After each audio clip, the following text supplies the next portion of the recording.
Caden and Josh became really good friends. They played together all the time at the hospital, and he had the same wild personality as Josh, because Josh was really wild in those days. Caden ended up relapsing, and he didn't do very well. And he never ended up making it. He couldn't have a bone marrow transplant, which is what he needed. It just didn't work out. He never went back into remission. And Josh went and played with him all the time, and just the last weekend he was there.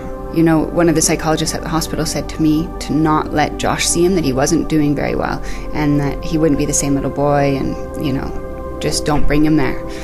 And Josh freaked out, and he said, I have to say goodbye to him. I have a lot of things to say to him. And I like, oh, Josh, you know that this is going to be really hard. And he said, yeah, I really want to go. And I said, okay, I'm not going to listen to them then. It's not fair, you know, if this is really what he wants to do. So we took him to the hospital, and I think it was like the day before he died, and he was in a coma. We went into the room, and Caden started going through, like, it seemed like a seizure, and I thought that he was going, like he was passing away, and nobody was sort of really around. It was just Josh and I. And I ran out of the hospital room, and I went to try to find a doctor. I was like, come on, Josh. Josh wouldn't leave his side.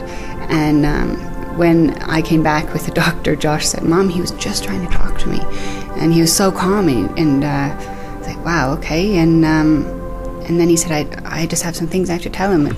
And I stood in the other room, and I could hear what he was saying to him, and he was so beautiful. And he was saying, Caden, it's okay, you can go. And he said, my brother's waiting for you on the other side. And he said, you know, you can become a superhero in heaven, and you can jump from tall buildings, and you get wings. And it was really beautiful.